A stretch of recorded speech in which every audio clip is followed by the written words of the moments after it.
So in this video, I'm going to do something a bit different and go over what I think are my personal favorite Sonic games. I won't be doing a full-on review of each game here. In fact, each one of these games will probably have their own video in the future, so it would be redundant to go super in-depth in this video. I just wanted to make one talking about several different of my favorite Sonic games, and hopefully that can give some context into what kind of Sonic games I enjoy.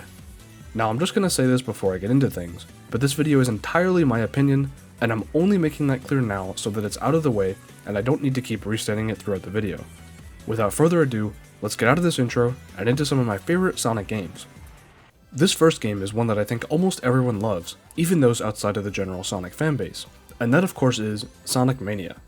I think it's pretty clear why Sonic Mania is such a popularly celebrated Sonic game, because it was a return to form for classic Sonic, which after the disaster that was Sonic 4, people were certainly hoping for.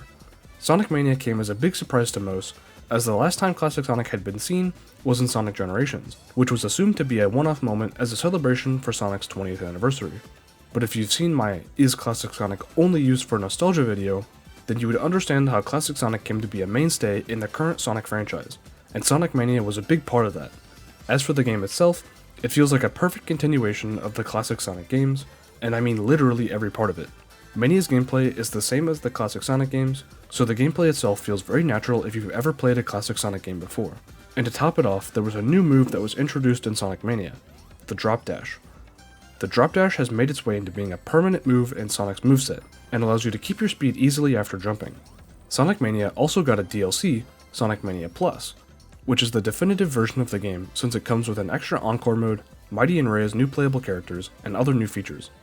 This game was a hit among anyone that had ever played a classic Sonic game, which was really refreshing at the time because Sonic really needed a win after Sonic Boom and Sonic Lost World, although Sonic Forces would of course keep the trend of mediocre games after this.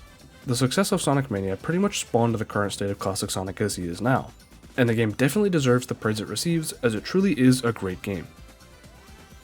Moving on to my next favorite Sonic game, it has to be Sonic Adventure 1. Now everyone knows Sonic Adventure 1 and 2 were great games, and it's become a meme at this point to talk about Sonic Adventure 3. But I personally like Sonic Adventure 1 more than I do Sonic Adventure 2. Now don't get me wrong, both are pretty much on the same level for me, but Sonic Adventure 1 just barely overtakes 2 for me. There are definitely parts of Adventure 1 that haven't aged too particularly well, but overall, almost every Sonic fan enjoys one or both of these games. Okay, enough comparing the two. Now I'm going to get into what I like in SA1. I think the biggest reason I like Adventure 1 more is simply just because I played it more growing up. Sonic's levels and story in Sonic Adventure 1 are some of the best the series has ever had, with levels like Emerald Coast, Speed Highway, and Lost World. And yes, I like the Lost World level.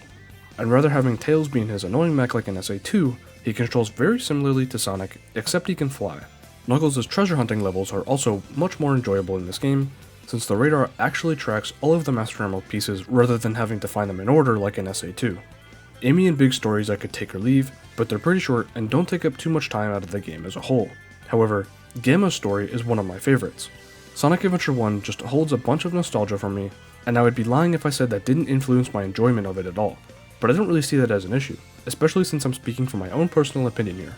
Sonic Adventure 1 is easily one of my favorite Sonic games, and I said earlier that I might make videos on each of these games individually, but I know for sure that SA1 is getting one of these, because I'm already working on it. Following up Sonic Adventure 1 is another game that I think every Sonic fan appreciates, and that game is Sonic Generations. Sonic Generations was released for Sonic's 20th anniversary and features both modern and classic Sonic gameplay. I do enjoy occasionally playing classic Sonic levels in Generations, but usually if I'm feeling like I want to play 2D Sonic, I'll just load up an actual classic Sonic game. So the reason Generations is one of my favorites is just how good the modern Sonic stages are in this game. There's only maybe one modern Sonic level that I don't like, and that's Planet Wisp, but every other level creates some of the best boost stages in any Sonic game. Sonic Colors tried to recreate the daytime levels from Unleashed with Sonic's Boost, but they just ended up feeling too slow and with too much 2D platforming. Sonic Generations takes what worked with Unleashed's daytime stages and Sonic Colors platforming and puts them together to make some excellent boost levels. I'll leave it there for now, I think I got my point across, but I could keep going on about the level design for boost games, and I probably will a bit later on in this video, so stay tuned to see what that might be. Sonic Generations is one of my favorite games, not really because of the story or anything else, but the modern Sonic stages heavily carry the game, and all the little extras are definitely nice bonuses too. I don't even want to talk about how many mods there are for Generations on PC, since those aren't part of the base game, but mods have also definitely influenced my opinion of Generations for the better. Moving on to the second to last game I'll be talking about in this video, it's Sonic 3 and Knuckles. Now, as much as I enjoy Sonic Mania, there's just something about Sonic 3 and Knuckles that I love even more, which is actually an opinion I only came to recently after I finally played through Sonic 3 Air. Sonic 3 Air doesn't significantly change the gameplay or anything like that, but it is easily the definitive way to play Sonic 3 and Knuckles, and with mod support, allows me to create my favorite classic Sonic experience. Sonic 3 and Knuckles as a base game also just features some of the best levels in the Sonic series. Ones like Ice Cap, Launch Base, and Lava Reef Zone are extremely iconic, and it's because they are a ton of fun to play. There isn't too much to say about Sonic 3 and Knuckles that I didn't already go over in my Sonic Mania section. I really enjoy the classic Sonic gameplay, and I think Sonic 3 and Knuckles is the best version of it. Finally, for my last favorite Sonic game that I'm going to go over in this video, it's my all-time favorite Sonic game, Sonic Unleashed. A pretty popular sentiment that's emerged over the last few years in the Sonic community is that Sonic Unleashed is actually a really good game, and I can absolutely agree with that statement. While I do really enjoy the boost levels from Sonic Generations, Sonic Unleashed's boost levels are just my favorite. You can go ridiculously fast, and they require precise timing and movement, which is my favorite kind of boost level. But the daytime stages aren't the only reason I like this game.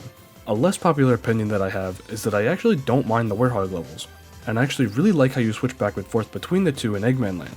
Eggman Land might be my favorite stage in Sonic Unleashed, by the way. I also think the story in Sonic Unleashed is probably in my top 3, only being beaten by Sonic Adventure 1 and 2.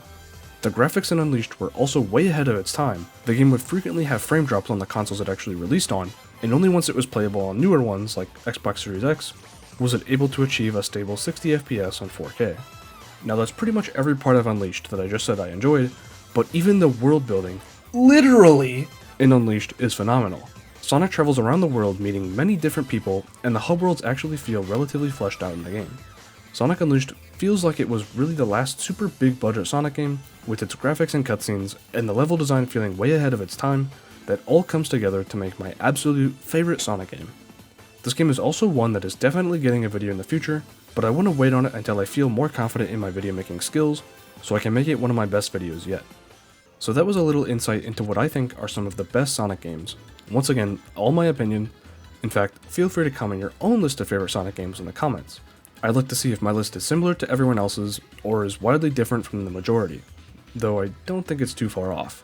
Hopefully this video can provide a bit of context as to what I like in Sonic games, and what I look for in them, which is a little bit of everything. If a game as a full experience is really good, then it'll probably be one of my favorites. Thanks for watching until the end of the video here, and I'd recommend checking out any of the other videos I've mentioned in this one, especially if you're watching this in the future, and any of the games I mentioned here have their own dedicated video. I look forward to making those videos, so maybe I'll see you next time.